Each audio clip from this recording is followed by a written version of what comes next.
bienvenue dans votre nouvelle émission Éducation qu'on a l'habitude de faire tous les lundis ici sur Samy TV. Alors, comme tous les lundis, on a l'habitude de recevoir ici des acteurs du système éducatif qui, dans la mesure du possible, contribuent justement à la progression des enseignements-apprentissages, mais en même temps aussi parler autour de tout ce qui gravite autour de l'école, justement. C'est la raison pour laquelle aujourd'hui, à titre exceptionnel, votre émission Éducation va recevoir sur ce plateau deux invités. Ces deux invités dont je vais vous présenter tout à l'heure.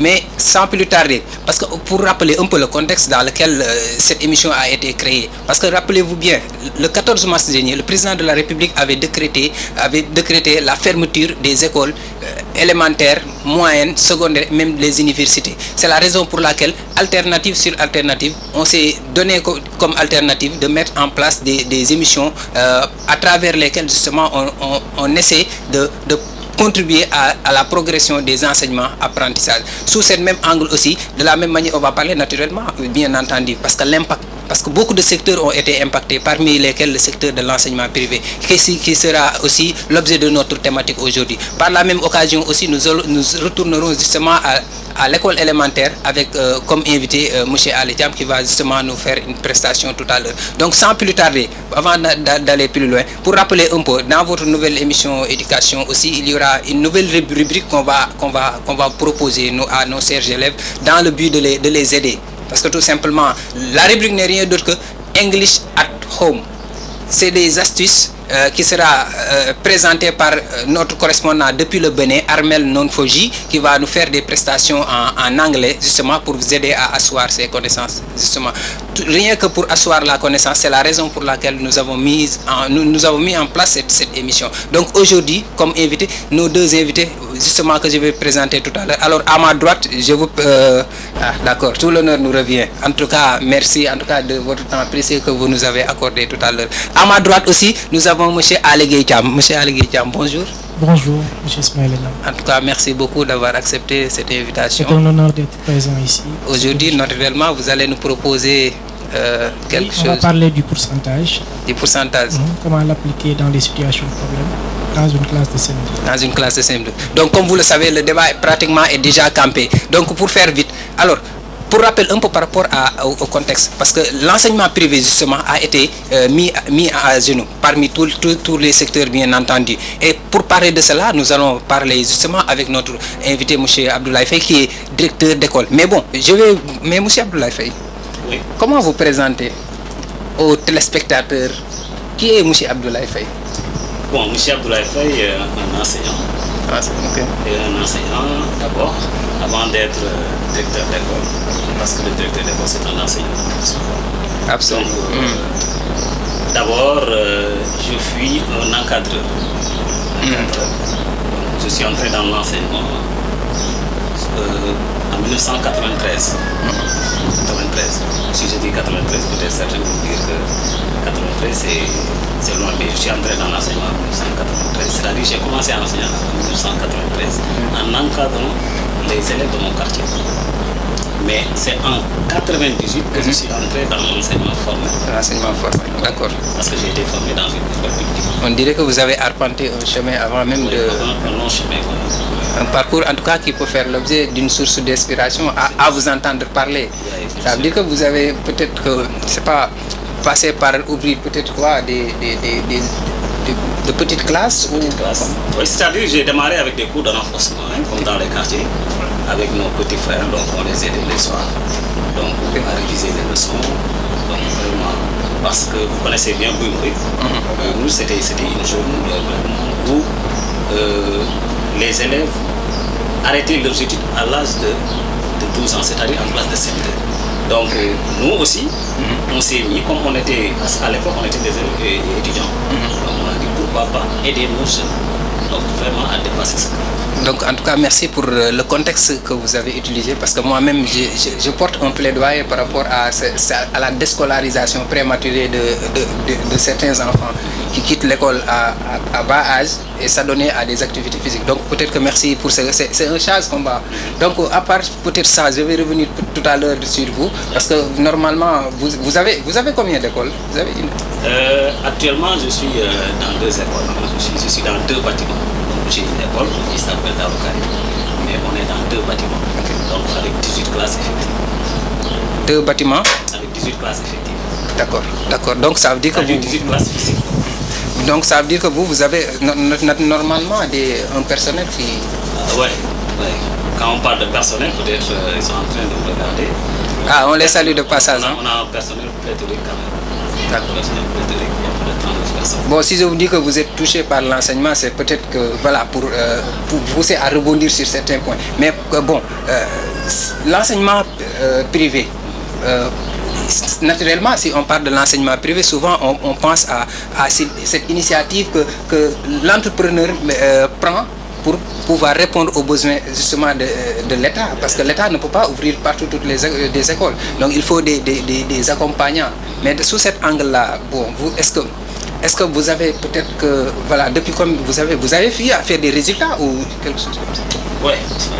Donc je crois que si on restait là à parler... Parce que si je vous pose cette question, excusez-moi, si je vous pose cette question, souvent, bon, on entend pas mal d'écoles privées qui revendiquent qu'on doit nous subventionner ou quelque chose comme ça, alors qu'ils n'ont pas contribué à l'effort de guerre. Est-ce que c'est bon, par rapport à vous, qu'est-ce qu'il faut dire? Je parle sous le contrôle de l'IF, parce qu'on est à l'IFISC, n'est-ce pas, hein?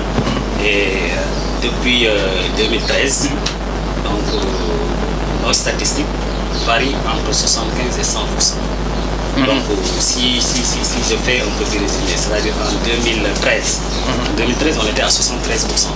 Donc en 2014 on était à 81,25%. En 2015 on était à 100% de réussite. Déjà. Avec 39 élèves. Wow. Donc en 2016 on était à 91%. En 2017 aussi on était à 91%. En 2018 on était à 81,5%. En 2019 on était à 75%.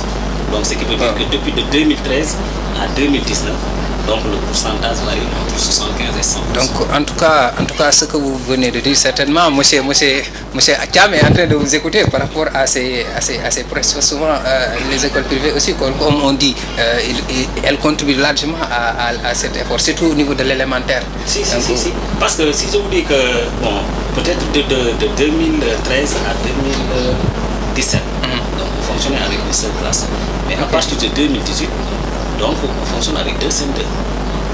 On fonctionne avec 2 classes de CM2. Déjà. Donc l'effectif varie entre 40 et 3 classes. Et à chaque fois aussi, comme j'ai dit tout à l'heure, je parle sous le contrôle de l'élève parce que l'émission est regardée à Rufisque. Nous sommes à Rufisque. Oui, même au niveau de la diaspora, on a des followers là-bas. Je vous dis que depuis 2013 aussi jusqu'à présent, on fait partie du top 10. C'est-à-dire à chaque fois qu'on donne des statistiques au niveau de l'IF, donc on ne sort pas des 10 premiers. Ça aussi, c'est à vérifier. Ah d'accord. En tout cas, nous vous félicitons et vous souhaitons de continuer sur cette lancée. Alors, M. Ale, pour en revenir tout à l'heure à M. Faye, aujourd'hui, vous nous proposez le pourcentage. Mais le pourcentage, au niveau de la classe de CM2, c'est pratiquement en quelle période qu'on doit l'étudier? Donc, pratiquement, le pourcentage, on peut même le voir durant le premier trimestre. C'est possible. Même possible aussi de le voir durant le deuxième trimestre. C'est possible. Toujours, il faut savoir qu'il y a un programme bien ficelé que les enseignants doivent suivre pour dispenser leurs enseignements. Maintenant, vu la situation dans laquelle nous nous retrouvons actuellement, on peut dire que le programme est un peu chamboulé. Et même s'il y avait reprise des cours, Inch'Allah, il y aurait des enseignants qui auraient accéléré leurs enseignements pour que les élèves puissent bénéficier du maximum du programme. Absolument. Donc aujourd'hui, si avant peut-être que vous allez peut-être faire une démonstration pour aider les élèves à asseoir ces connaissances. Je rappelle que aussi, amis internautes, chers élèves, chers apprenants qui nous suivent, vous qui nous suivez à travers les live Facebook et à travers nos différentes plateformes, nous sommes en direct aujourd'hui, ce 4 mai 2020, sur Sami TV, dans votre émission Éduc Action. Comme on le rappelle, Éduc Action, sa finalité, c'est de vous aider à asseoir ces connaissances. Donc, si vous nous regardez, vous pouvez appeler au 77 960 15 23. 77 960 15, 23. Donc, si vous nous regardez, vous pouvez contribuer ou apporter vos suggestions ou bien des questions par rapport à ces deux thèmes que nous avons choisis aujourd'hui, à savoir l'impact de la pandémie dans les écoles privées et en même temps la démonstration de notre collègue M. Thiam sur le pourcentage en classe de CM2, découverte justement, mais aussi utilisation. Donc, pour aller vite, parce que si je vous demandais peut-être d'aller dans le vif du sujet, justement. Oui, on peut y aller. D'abord, on va essayer de proposer aux élèves des situations.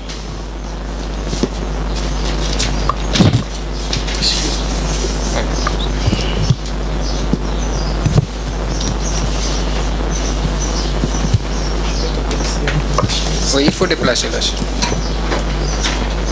Bien. On va proposer aux élèves une première situation qui consiste à donner un contexte et une consigne. Donc le contexte, c'est souvent les nouvelles approches.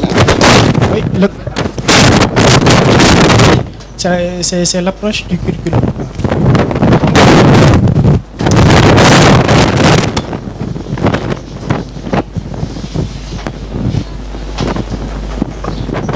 Donc,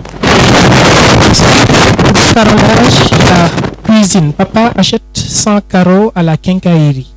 40 carreaux de couleur noire, 35 de couleur blanc et 15 de couleur gris. Consigne, exprime cette situation sous forme de fraction. Donc pour découvrir, peut-être en même temps, vous pouvez écrire en même temps par... Oui. Parce que j'avais juste une petite question Oui. par rapport à... donc pour découvrir le pourcentage, il y a toujours une situation par laquelle on passe. Quoi. En mathématiques et dans toutes les autres matières, c'est comme ça. À chaque fois, il faut donner une situation. C'est-à-dire il faut mettre l'élève dans une situation problème. Comme ça, c'est l'élève qui va aller vers la connaissance et c'est l'élève même qui va construire sa propre connaissance. C'est ce que vous êtes en train de faire. C'est ce que je suis en train de faire. D'accord.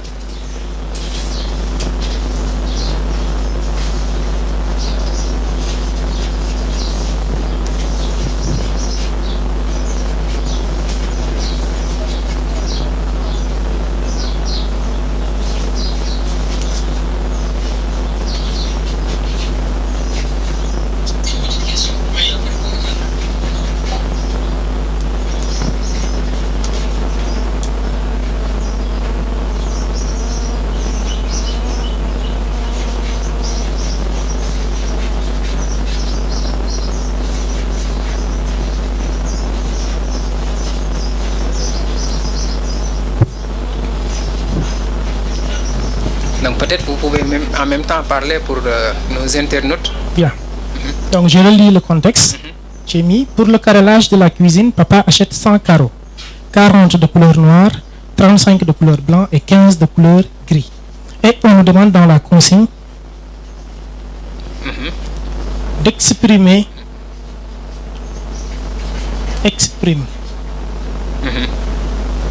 cette situation en fraction. On demande d'exprimer cette situation en fraction. Les élèves avaient déjà découvert la notion de fraction. Donc à supposer qu'à cet instant, les élèves avaient déjà découvert la notion de fraction. On a donné 40 carreaux de couleur noire, 35 carreaux de couleur blanc et 15 carreaux de couleur gris. On nous demande de les exprimer en fraction. Et on avait découvert que dans une fraction, on a deux parties. On a le dénominateur, on a aussi le numérateur. Donc, on va essayer d'exprimer ces trois fractions-là. 40 carreaux de couleur noire, on a 40 carreaux sur les 100 que papa doit acheter. Ok, d'où viennent ces 100, le 100 là? Bon, parce que dans le les 100, je dirais que je n'ai pas vu 100. Dans le contexte, on a dit pour le carrelage de la cuisine, papa achète 100 carreaux. Ah d'accord. Voici les 100 carreaux. Okay. Ces 100 carreaux-là qu'il va acheter, dans ces 100-là, il y a 40 qui sont de couleur noire, 35 de couleur blanc et 15 de couleur gris. Donc, les 40 de couleur noire seront représentés par 40 sur 100. Les 35 seront représentés par 35 sur 100. Et les 15 seront représentés par 15 sur 100. D'accord. Donc on aura parmi les 100 carreaux 40 de couleur qui seront noirs. Parmi les 100 aussi, les mêmes 100, 35 qui seront de couleur blanc. Et parmi les 100 aussi, 15 qui seront de couleur gris. Cela veut dire quoi? Dans ces 100 carreaux-là, il y a une proportion que l'on tire. Absolument. La proportion, c'est quoi? C'est les 40 qui sont de couleurs différentes, que les de couleurs différentes par rapport aux 35 et par rapport aux 15. Donc, ce sont ces 100 qui sera le dénominateur commun. Donc, c'est à partir de ces 100 carreaux qu'on va tirer cela. On l'appelle le dénominateur. Le dénominateur dans une fraction. Ici, on l'appelle le dénominateur.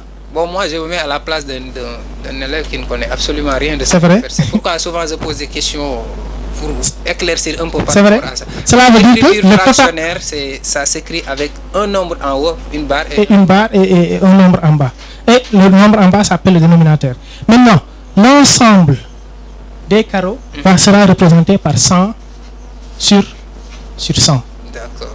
Ça sera la fraction qu'on aura après avoir additionné les trois fractions. Maintenant, cette fraction-là qui est exprimée va représenter ce qu'on appelle un pourcentage. Comment cela représente là un pourcentage? Parce que 40 se trouve dans les 100. Oui. Les 35 se trouvent dans les 100 et les 15 se trouvent aussi dans les 100. Donc, la proportion qu'on a tirée, d'où une fraction, le pourcentage, c'est la notion d'une fraction qui est exprimée en une proportion.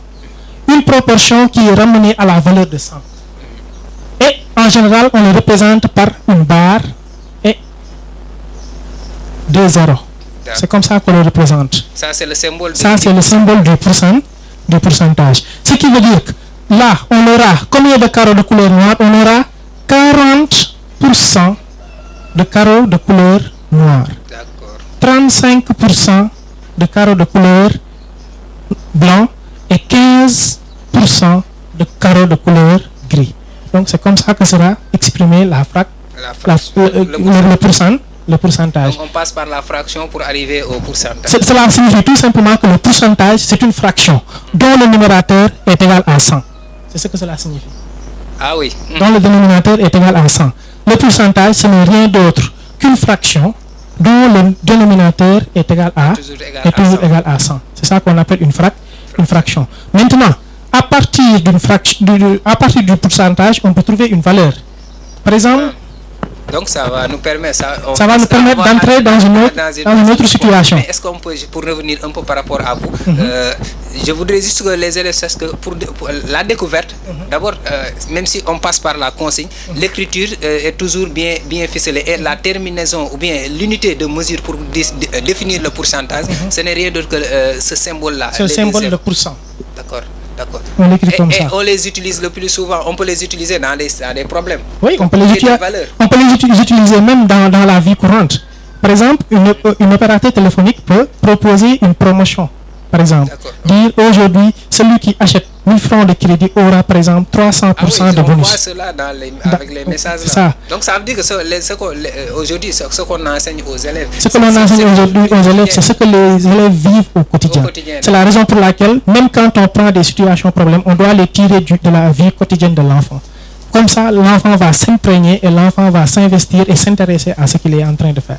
En tout cas, ça c'est d'après moi en tant qu'élève, j'ai été séduit par cette approche qui, dans la mesure du possible, va nous aider même à comment les utiliser plus tard. Donc, en tout cas, merci pour cette première phase. Le temps que je revienne à vous tout à l'heure. D'accord.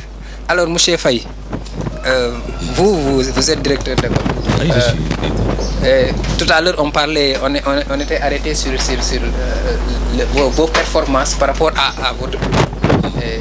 C'est vrai, peut-être que l'IF peut avérer cela, mais comment vous vivez à l'heure actuelle la situation liée au Covid-19? Voilà, vous me permettez d'abord de préciser une chose, parce que vous savez que le monde est petit. Oui. Donc je suis là en tant que directeur d'école, en tant qu'acteur de l'éducation.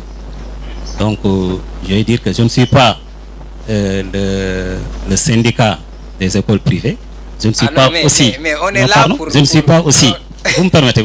Je ne suis pas aussi le représentant des écoles privées, mais Donc je suis là à titre personnel. Non, je Donc sais. tout ce que je vais dire aussi va m'engager. Maintenant, s'il y a des déclarants responsables qui vont s'aligner sur ce que je vais dire, donc c'est bon. D'abord, je vais préciser une chose. Parce qu'on a arrêté les cours le 14. Le 14 mars. C'était juste le 12, hein, parce que le 14, on est venu, on n'a pas fait cours. C'était le 12. Le 12 Ce qui veut dire que demain, on aura peut-être 2 mois. Donc, on aura 2 mois de vacances scolaires. Ce que je vais dire, c'est-à-dire le mois de mars, on est allé jusqu'au 12. Donc, après, il y a cet arrêté du président de la République, l'interdiction. C'est le décret. À la fin du mois, à notre grande surprise, beaucoup de parents sont restés à la maison. Parce que vous avez même achevé la moitié du mois de mars. Si. Je vais vous dire une chose. C'est-à-dire, il n'y avait que 6 jours de vacances. Parce qu'il y avait le 14, on devait prendre les fêtes de Pâques. N'est-ce pas? D'accord. Donc, Oui. le président n'a ajouté que 6 jours. 6 jours pour qu'on Et aille vers les fêtes de Pâques. Ce qui nous a surpris, moi et tous les déclarants responsables du Sénégal, hein, parce que ce qui me touche va toucher aussi tous les écoles privées du Sénégal. Donc, les parents, certains parents, je ne vais pas dire tous les parents, mais certains parents ont refusé de payer ce mois de mars. Ah bon? Ouais. Moi, dans mon école, si vous faites le ratio, donc on a presque 10 élèves qui ont payé par classe. Et là aussi, ça touche beaucoup d'écoles privées. Oui. Peut-être, c'est là où je vais saluer peut-être la grandeur de ces gens-là. Parce que les enseignants du privé souffrent, hein, ils souffrent énormément, mais on ne les entend pas. Au même moment, on a vu des millionnaires qui sont là en train de crier. Vous savez ce que je vous dis? Non, quand on entend les musiciens crier, les trucs crier, alors que un de leurs concerts peut payer la mensualité de toute une école. N'est-ce pas? Ça, c'est clair. Bon, s'ils crient, nous sommes là en train de souffrir et ne rien dire. Ça veut dire que, donc, à un moment donné aussi, donc, nous sommes des patriotes. Mais aussi, il y a peut-être une question qui me... Qu'est-ce qui lie le parent à l'école privée? Parce que souvent, ils peuvent amener leurs enfants, négocier jusqu'à ce que même s'ils sont en retard, vous pouvez l'accepter dans le but d'aider l'enfant. Mais est-ce qu'ils s'acquittent de leur devoir, peut-être les mots? Parce qu'il y a une confusion que j'ai tendance à dire. C'est-à-dire, est-ce que vous, les déclarants responsables privés, vous vendez des jours ou bien vous vendez un... Non, on ne vend pas de jours. On ne vend pas de mois. Non, mais enfin, mais on vend... de dire que...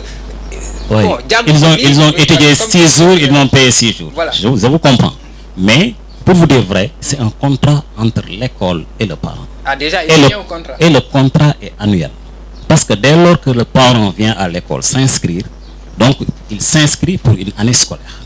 Mais il ne s'inscrit pas. On parle de scolarité. Très bien, il ne s'inscrit pas pour un mois, il ne s'inscrit pas pour des jours. La preuve, si le parent amène son enfant à l'école, je vous donne un exemple. Si le parent amène son enfant à l'école au mois de janvier, le parent a payé jusqu'au mois de janvier.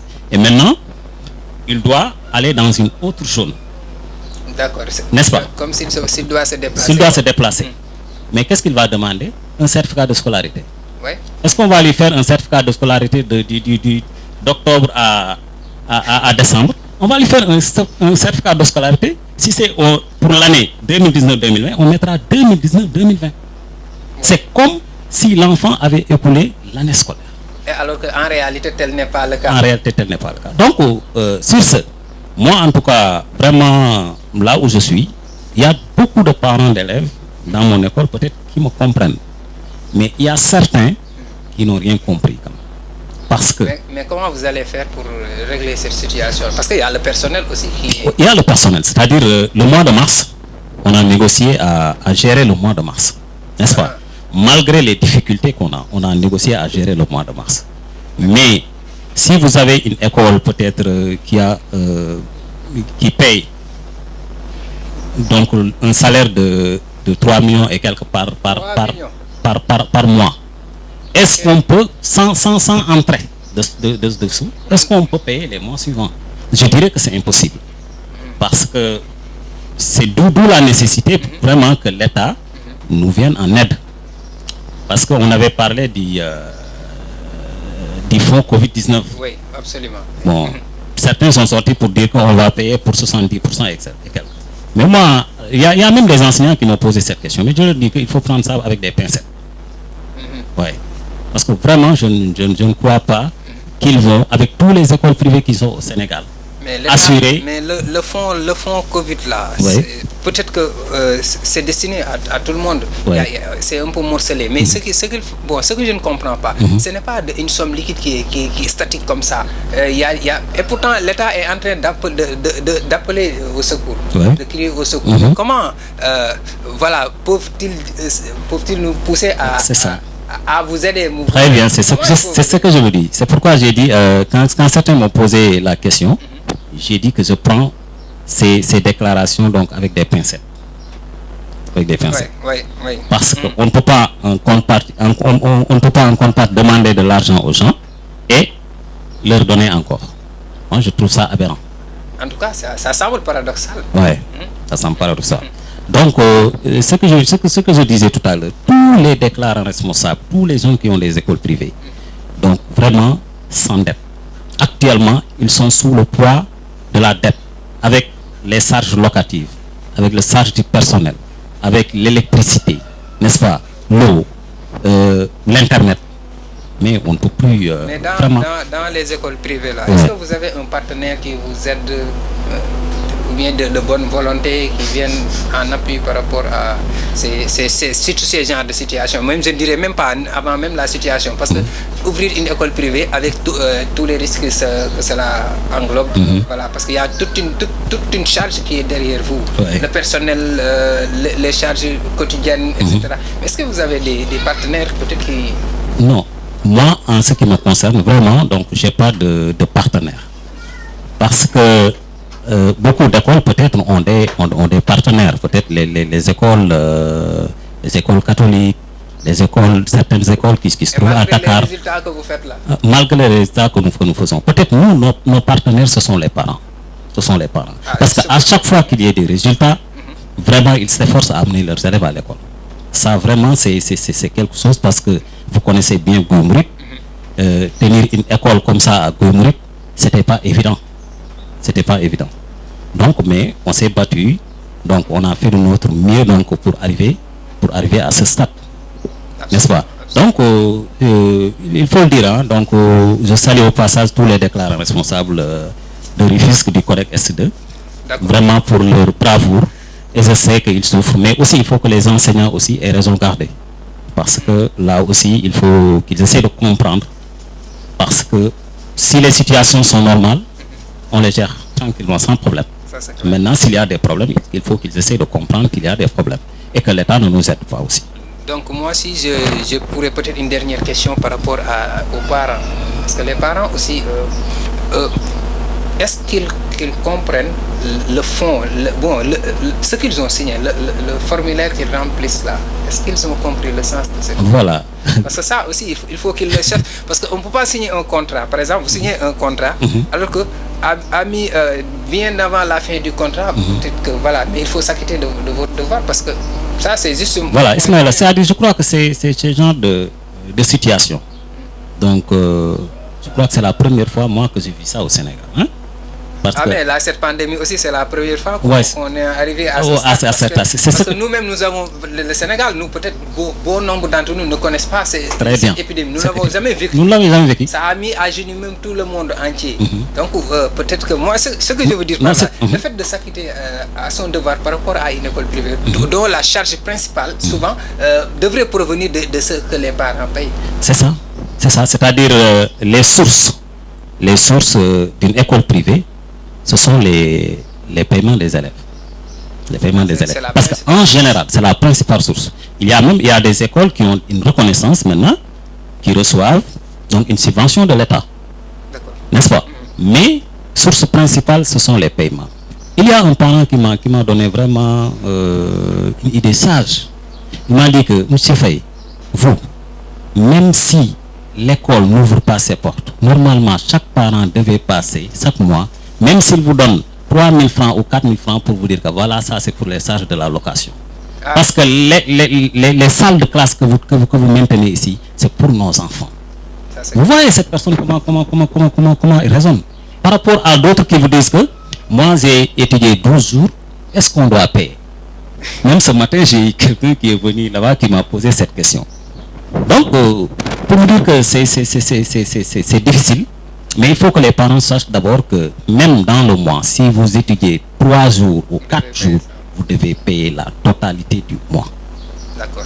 Vous devrez payer la totalité du mois. Donc, c'est juste pour dire qu'il y a un effort de guerre, ou bien face à ces situations, justement, chacun respecte ce qu'il doit faire. Ça peut régler le problème.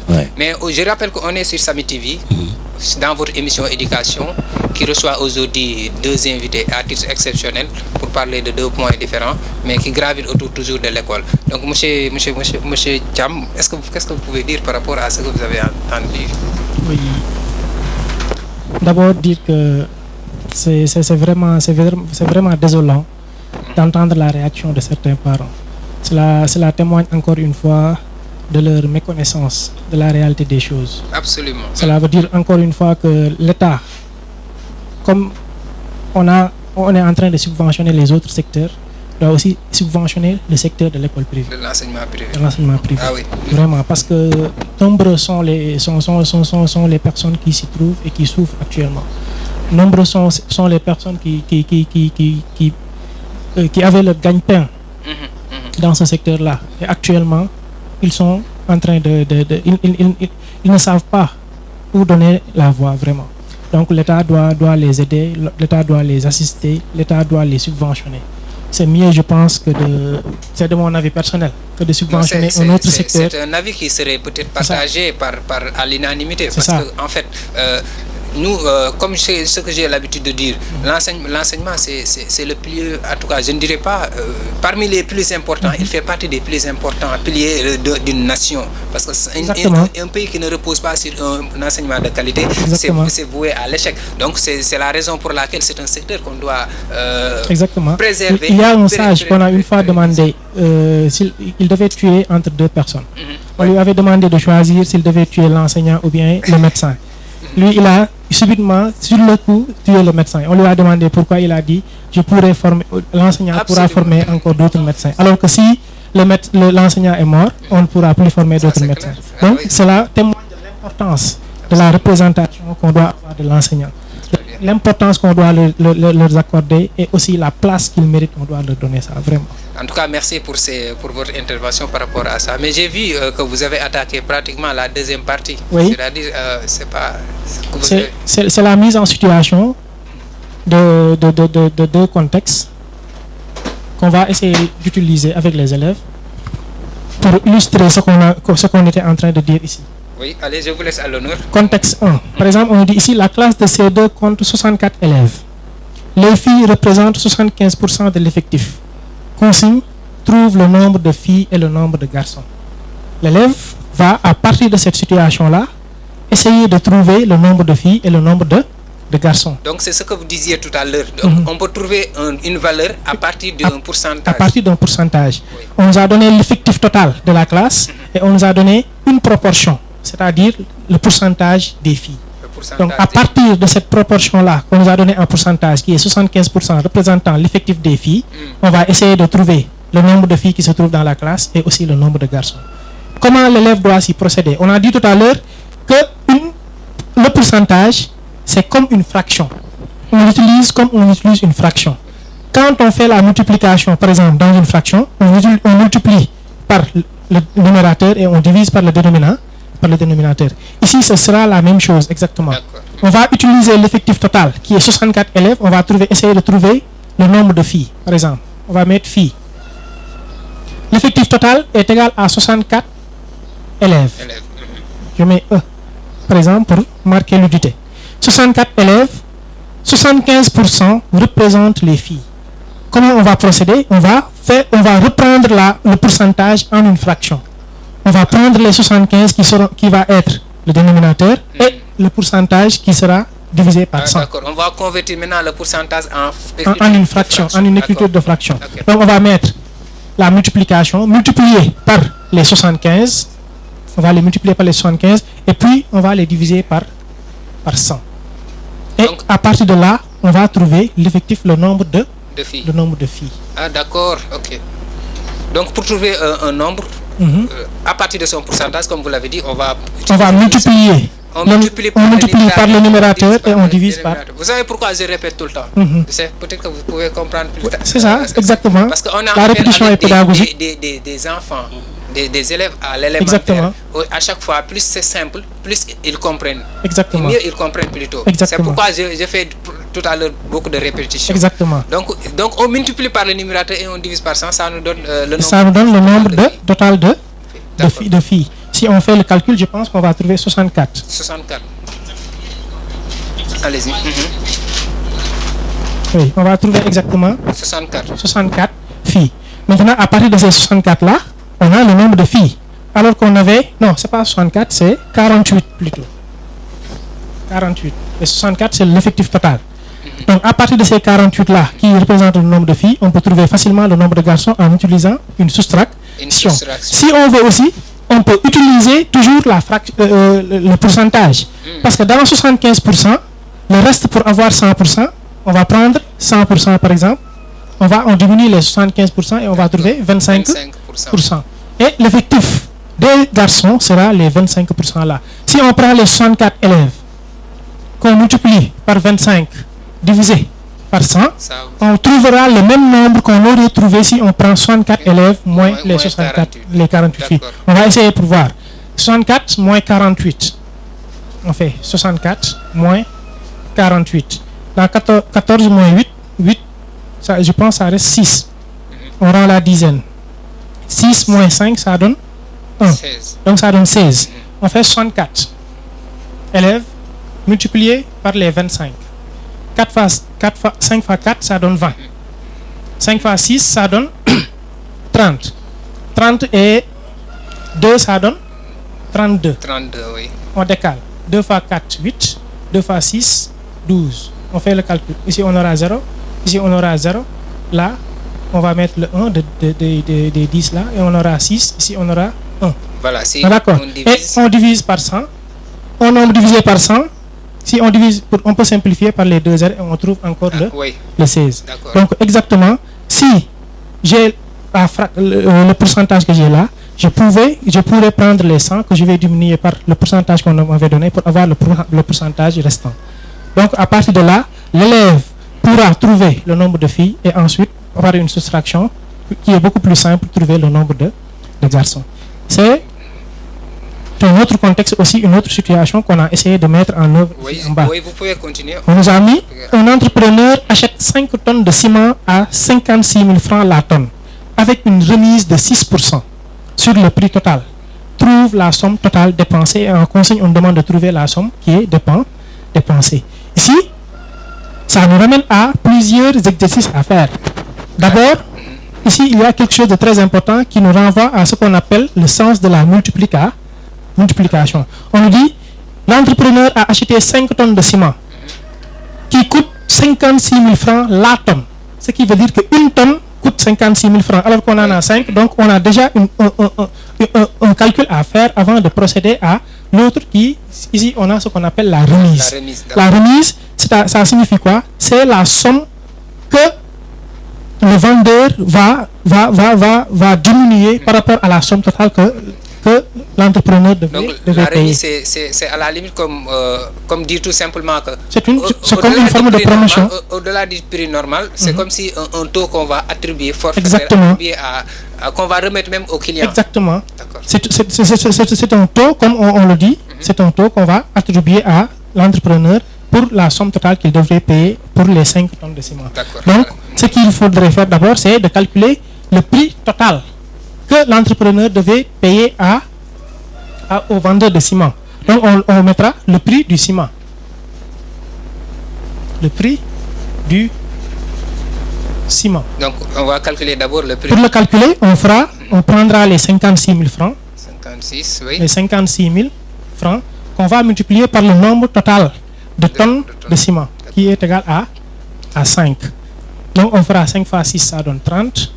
5 fois 5, 25, plus 3, ça donne 28. Donc, ça donne 280 000 francs. Donc, ce sont ces 280 000 francs-là que l'entrepreneur devait payer normalement au départ.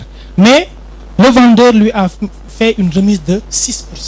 C'est-à-dire, à partir de cette somme-là, le vendeur lui a remis 6%. Les 6% de cette somme. Les 6% de cette somme-là. Cela veut dire quoi? Dans chaque 100 francs de 280 000 francs, l'entrepreneur a gagné 6 francs. Dans la logique, oui. Dans la logique. Dans ces 280 000 francs-là, dans chaque 100 francs, l'entrepreneur a gagné 6 francs. Maintenant, on va essayer de voir combien de francs représentera les 6% là. Comment le faire? On va calculer ce qu'on appelle la remise. Il faut qu'on trouve la remise d'abord. Il faut qu'on trouve d'abord la remise. Avant de répondre à la question de la somme dépensée, il va falloir que l'élève d'abord trouve le prix du ciment, ensuite la remise, et enfin... C'est ce qu'on appelle en résolution de problème les questions intermédiaires. À partir de la question, parfois les questions finales peuvent avoir des questions intermédiaires auxquelles on doit d'abord répondre avant de venir à la question finale. Donc, si on ne trouve pas le prix du ciment et la remise, on ne pourra pas répondre à la question, ou bien on ne pourra pas exécuter la consigne qu'on nous a donnée, c'est-à-dire de trouver la somme dépensée. Donc, la remise, on fera les 280 000 francs. Est-ce que vous ne pouvez pas prendre l'autre côté là? Oui, je vais continuer ici. On va prendre les 280 000 francs multipliés par 6 divisé par 100 pour obtenir la remise. Ce qui fera, on fera 280 000 multiplié par 6. Là aussi, pour aller vite, parce que donc je pense qu'on va trouver. Aller vite là, oui, on peut faire la multiplication. On peut faire la simplification parce qu'on avait fait ça avec les fractions. La simplification des fractions. Parce on peut simplifier aussi. Par exemple, si l'élève est en classe d'examen, il peut avoir un problème de temps. Oui, il doit gagner du temps. Ces raccourcis peuvent l'aider à aller vite avec précision, quoi. Exactement. Donc, on peut faire la simplification. Si on simplifie, on n'aura plus donc qu'à multiplier par 6. Et on trouvera 16 000 francs. 16 000 francs. 16 000 francs. Maintenant, ces 16 000 francs-là représentent la remise qu'on a calculée tout à l'heure. Donc, cette remise-là, on va l'enlever du prix total du ciment pour trouver la somme dépensée. Donc, on mettra la somme dépensée. On aura 280 000 francs moins les 16 000 francs qui représentent la remise, qui représente la remise, et là, on pourra avoir la somme dépensée. Ça, c'est le prix du ciment, c'est ce que le ciment devrait coûter, mais il y a eu une remise, donc le ciment ne coûte plus 280 000, mais ça coûte 280 000 moins 6% de 280 000 qui représente 16 000 francs, et la somme qu'il devra payer, c'est là ce qu'on va trouver après avoir fait la soustraction. 280 000 francs moins les 16 000, moins les 16 000 francs. En tout cas, c'est exhaustif par rapport, comme ce que j'ai l'habitude de dire à nos invités. C'est pour vous servir, hein, vous les élèves, nos chers internautes. On est là pour vraiment vous faire pour pousser à asseoir ces connaissances-là. Parce que comme ce que j'ai l'habitude de dire, quoi qu'il en soit, il y aura examen. Quoi qu'il y en soit, l'État va trouver des alternatives pour vous pousser, parce qu'il ne va pas perdre ces milliards de dollars, ces milliards pour être tout à fait simple. Donc, et au-delà de ça même, la connaissance est avant tout, en tout cas, un socle d'une importance capitale pour une nation. Donc, on est en train de vous aider à asseoir ces connaissances-là. C'est la raison pour laquelle, à chaque fois ici, on invite un enseignant, un professeur, ou peu importe, quel que soit le cycle, pour qu'il vous aide à asseoir ces connaissances-là. Donc, M. Thiam, donc peut-être que, en résumé, si on devrait résumer la notion du pourcentage en partant de la découverte jusqu'à son utilisation, qu'est-ce qu'il faut faire comprendre aux élèves? Donc, ce qu'il faut comprendre, c'est que le pourcentage, c'est comme une fraction. Il est utilisable comme on utilise la fraction. Seulement, toujours, le dénominateur sera égal à 100. Toujours, le dénominateur sera égal à 100. Maintenant, à partir de ces, comme par exemple les situations problèmes qu'on donne, il faut toujours chercher la valeur du pourcentage. Si on trouve la valeur du pourcentage qu'on nous a donné, on pourra ainsi de suite continuer le raisonnement dont on a besoin pour trouver les valeurs qu'on aura. D'accord, d'accord. Donc peut-être que si l'occasion nous permettra un jour que vous veniez pour des approfondissements par rapport à son utilisation dans d'autres contextes, dans d'autres situations. Ce sont de petites situations, contextes, problèmes qu'on a donnés ici, mais on les retrouve le plus souvent dans les problèmes. Dans les grands problèmes. Dans les grands problèmes. Je pensais à ça aussi, hein, parce que souvent je vois avec les résolutions de les problèmes kilométriques là, il y a beaucoup de nombres par-ci par-là. Et si l'élève ne fait pas attention. Le pourcentage là, on en a besoin. Parce que quand on va continuer le programme, jusqu'à calculer par exemple le taux de placement, quand on aura besoin de ça. Parce que le taux, ça sera un pourcentage qu'on va donner. Et ça, on en aura besoin pour calculer le capital, on en aura besoin pour calculer le taux d'intérêt, etc., etc. Raison pour laquelle, ça, c'est cette leçon qui vient avant ces leçons-là. Donc, on en aura besoin pour continuer ce qu'on aura à faire dans le programme. En tout cas, merci, M. Thiam, pour cette prestation. Juste pour ajouter, parce que ces genres de contexte est concis, donc en général, on les appelle les contrôles des ressources. Ah, d'accord. Qui vont aboutir à la compétence. La compétence, qui est le grand problème. Donc, est-ce que vous avez peut-être un mot à dire par rapport à ce que vous avez vu tout à l'heure et aussi des conseils pratiquement pour les élèves, parce que ça, ce qu'on est en train de faire là, on est juste en train d'aider les élèves. Non, c'est vrai, parce que c'est ingénieux, parce que d'abord, M. Thiam a commencé d'abord à nous décortiquer d'abord ce que c'est que le pourcentage. Parce qu'en général, avant d'étudier quelque chose, il faut d'abord connaître les sources. C'est ce qu'il a fait d'abord. Donc avant d'entamer maintenant la leçon proprement dite. Je sais que M. Thiam ne peut pas tout développer, hein, parce que bon, en 15 minutes ou 20 minutes, on ne peut pas dérouler une leçon. Bon, là, c'est un contexte, c'est l'espace qui est à l'origine de ce qu'on est en train de faire. Donc c'est comme une prestation. Donc après maintenant, les gens vont donner leur avis par rapport à ça. Donc ce que je vais ajouter, parfois je vois des gens qui critiquent parfois après une leçon. Mais aucune leçon n'est jamais parfaite. Ça, il faut le dire. Non, même ça, moi, si j'avais pris le marqueur et allé au tableau, après on va me critiquer 1000 fois. Non, ça, donc c'est ça. Donc moi, je crois que le problème il faut d'abord les encourager. D'abord les prestataires, il faut les encourager. Maintenant, s'il y a des améliorations, maintenant on les aime. Mais parfois tu vois quelqu'un qui critique et qui ne donne pas de solution. Bon, M. Faye. Mais je vois que M. Thiam vraiment, il m'a dit qu'il a fait juste pas 4 ans. Hein? Vous avez fait 4 ans à l'INGA? Oui, bientôt 5 ans. Oui. Bientôt 5 ans. Mais vraiment, on voit que vraiment il maîtrise son sujet. Donc il a bien fait par rapport moi, là, ce que je voulais dire par rapport à ça, c'est juste que voilà, nous on est habitués à ces débats-là, quoi. Hein? Et c'est ça qui fait l'importance de la pédagogie. Exactement. Mais en tout cas, moi personnellement, comme M. Faye l'a dit, et les internautes certainement le diront, parce que l'émission là, c'est une émission qui est alternative. Parce que c'est par choix. Parce que les élèves ne sont plus à l'école. On est obligé de trouver des canaux, quels que soient les moyens du bord, pour les aider à asseoir ses connaissances. C'est ça la finalité de cette émission-là. Donc, pour dire tout simplement, si l'occasion se permettra un jour que vous veniez aussi nous faire un autre cours en ce qui concerne l'élémentaire, parce qu'ils ont besoin de ça pour asseoir ces connaissances-là. Donc, en tout cas, monsieur Thiam, merci beaucoup par rapport à cette initiative-là. Donc, je reviens à vous tout à l'heure. D'accord. Bon, monsieur Faye. Oui, le doyen. Ouais.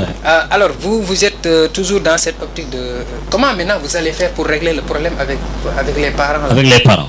Ouais. Voilà, avant d'aller en vacances, comme disent certains, les vacances forcées. Hein? Donc, on avait l'habitude, on a eu l'habitude quand même de prendre les numéros des parents. Et j'avais créé un groupe WhatsApp depuis l'année dernière. Hein? Depuis l'année dernière. Mais tous les parents n'ont pas de WhatsApp. Non, si. Parce que moi j'ai un groupe déjà qui fait 215 personnes. Avec 215 personnes, vous allez toucher peut-être 150 ou bien 100. N'est-ce pas? Ce qu'on faisait au début, c'est-à-dire on prenait les exercices, donc on les photographiait, donc, et on mettait ça par WhatsApp. Et le parent retire l'exercice et donne ça à son enfant. Et ça a marché quand même. Ça a marché. Parce que depuis, on a arrêté depuis le 14, hein, mais nous on a commencé le 17. Le 17 déjà, j'ai commencé à donner des exercices sur WhatsApp. Je vais vous montrer ça après. Donc, et vraiment ça a marché. Les parents ont adhéré et certains même me demandaient des versions PDF pour les tirer et donner ça à leurs enfants. Sûr. Et on a envoyé. Et depuis, même aujourd'hui, on a envoyé des exercices dans ce groupe. C'est comme ça qu'on a fait.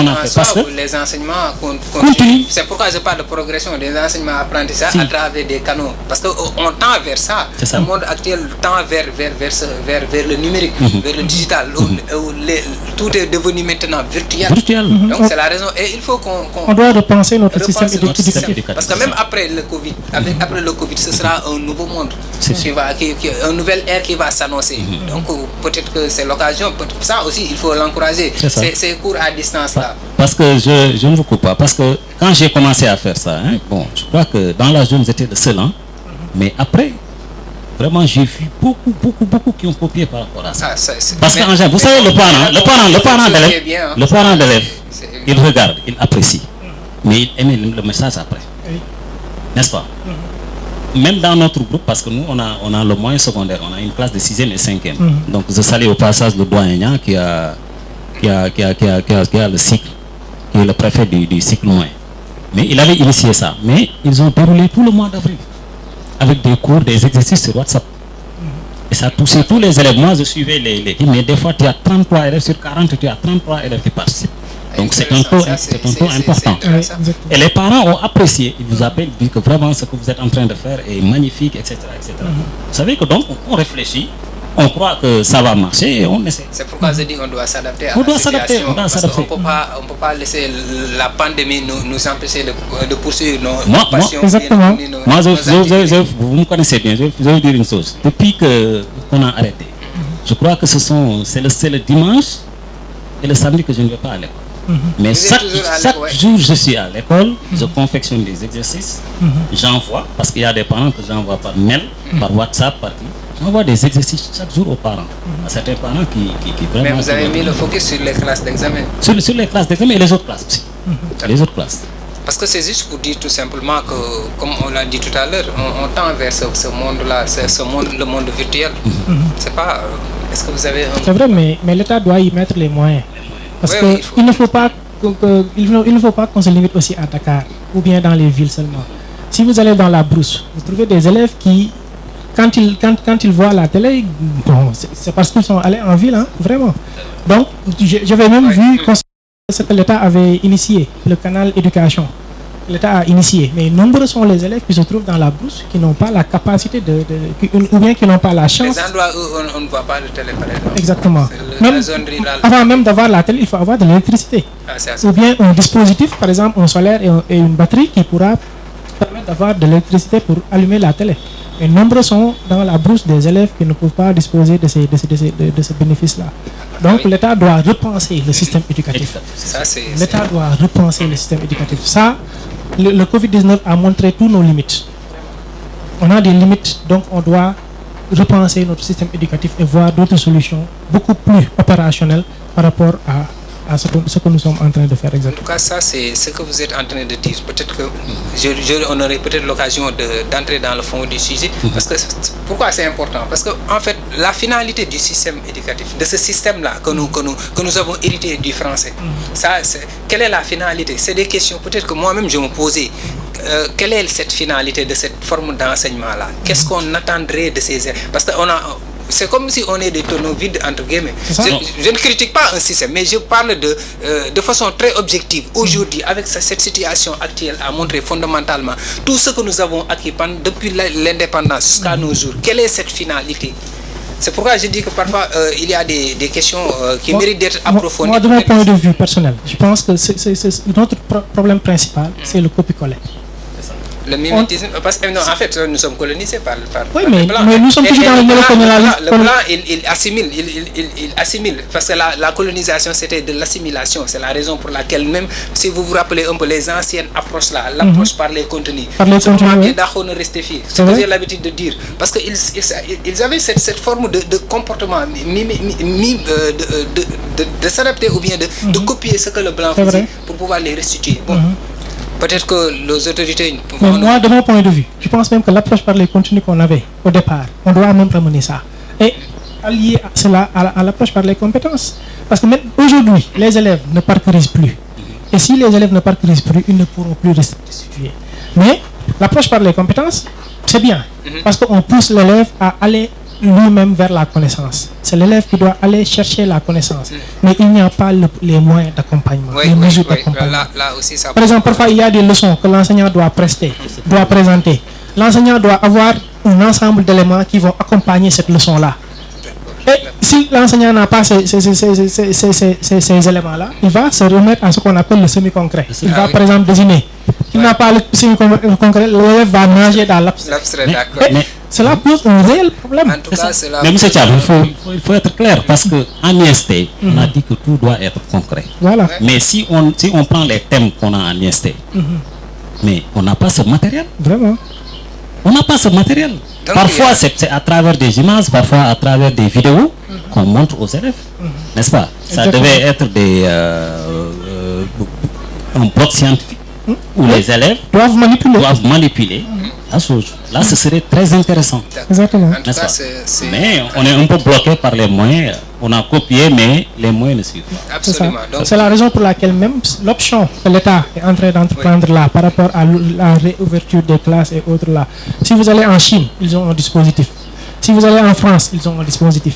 Mais ici au Sénégal, on essaie de mettre les moyens, mais nous tous, nous savons exactement que ça ne pourra pas. La réalité en tout cas, la réalité va nous prouver cela. Donc, on était dans votre émission Éduc-Action, qui a eu le plaisir aujourd'hui de recevoir deux acteurs du système éducatif, dont M. Abdoulaye Faye, comme vous l'avez entendu, un déclarant responsable, avec un palmarès, en tout cas, qui a été décliné ici et apprécié donc, par les acteurs. Un enseignant du privé, un directeur d'école qui nous a fait le plaisir aussi aujourd'hui de nous parler de la réalité à laquelle il est en train de se confronter. Et par la même occasion, comme toutes les émissions, il faut qu'il y ait un acteur, un enseignant, un professeur qui va démontrer une leçon pour aider les élèves à asseoir les connaissances. Et M. Thiam nous a fait cet honneur avec le pourcentage, en partant de la découverte justement jusqu'à l'utilisation sur quelques situations, problèmes. Donc c'est pour dire tout simplement, votre émission éducation, c'est pour vous, hein, les élèves, quel que soit le cycle que vous faites. On est là pour vous aider. Si vous avez aussi des contributions ou bien des questions, vous pouvez peut-être à travers les plateformes pour les poser. Donc tout simplement, ou bien des suggestions si vous voulez aussi. Donc aujourd'hui, donc c'est juste pour un remerciement, hein? Donc à tous les acteurs, tous les enseignants du Sénégal, particulièrement donc c'est de Darou Karim. Donc ce sont des enseignants qui sont à l'école vraiment avec les difficultés, mais chaque fois quand vous venez à l'école, donc vous les voyez là-bas, ils sont là en train de faire un bon travail, donc à travers Diatou Diakhaté qui est leur dirigeante, et en passant par monsieur Djedjou, monsieur Sagna, monsieur Sek, vraiment qui viennent toujours à l'école donc pour s'enquérir de la situation, donc et madame Doy qui assure vraiment la comptabilité chaque jour. Donc je les remercie, ainsi que tous les enseignants donc de Darou Karim. Je ne peux pas les citer parce que la liste serait exhaustive. Vous avez dit 3 millions de salaires. Voilà, donc vraiment donc on les salue et on leur fait un petit coucou quand même. En tout cas, nous leur passons aussi le bonjour et les félicitons aussi par rapport à ce qu'ils font pour l'école. En tout cas, c'était votre émission Éduc-Action. Nous vous donnons rendez-vous la semaine prochaine avec d'autres invités sur d'autres contextes. Merci.